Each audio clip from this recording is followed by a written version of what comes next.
Wallen, Captain Crunch helped shape my day. Captain Crunch helped shape my day, Rick Wallen.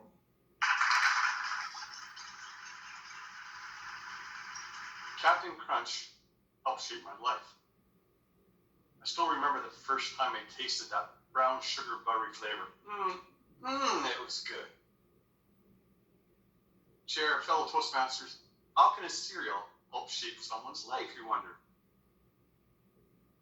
To find out, we have to go back in time, way, way back in time. Back to a time when I had long, blonde, wavy hair and little legs because I was 4 years old. It was shopping day.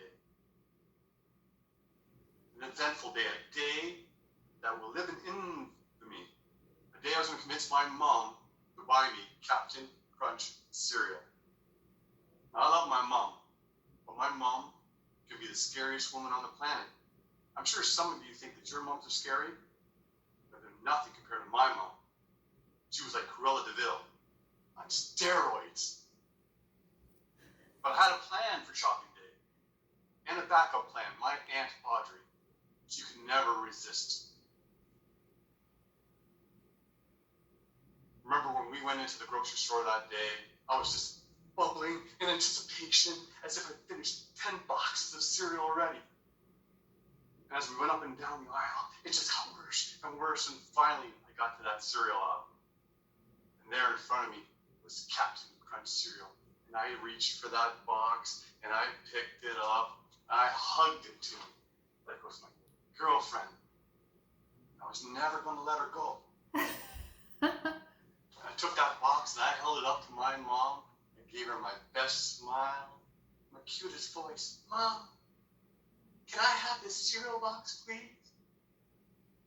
And she looked down at me and she smiled and she said, put it back, in her best Cruella de Vil voice. I was shocked. I thought for sure I had it.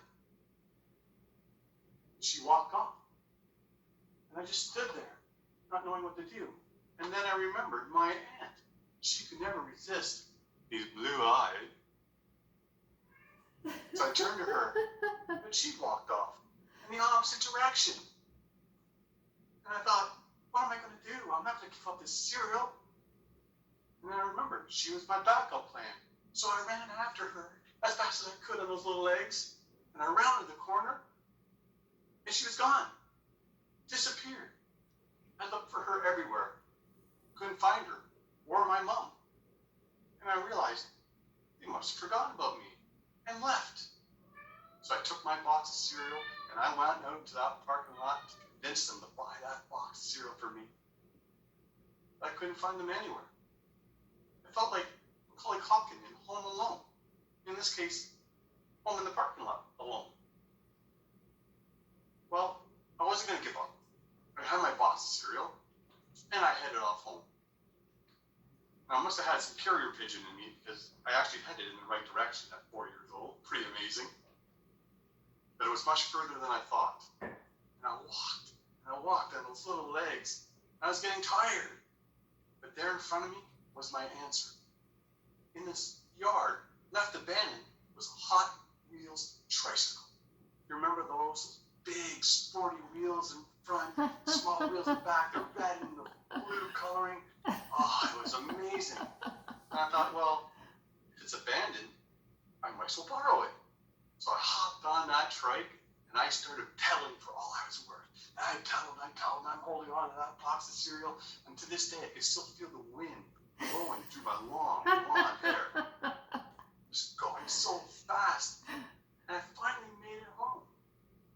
But in the driveway was a surprise. A police car. My first thought was, the officer got me on radar for speeding. And as I pulled into the driveway, I see the officers talking to my mom. And my second thought is, my mom called the police to report me for taking the cereal?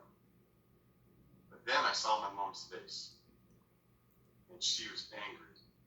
I thought, I've got to run. And then she said, where the hell have you been? And I thought, Corella's out. I better run and hide. But that officer, he He stepped between us. He calmed my mom down.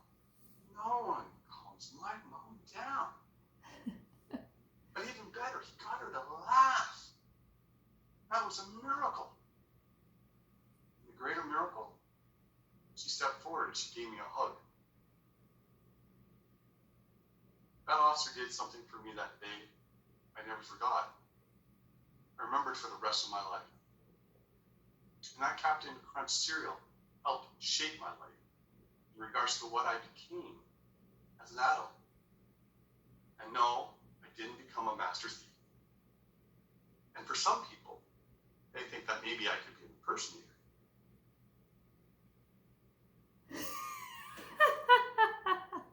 A Dr. Phil impersonator. Oops.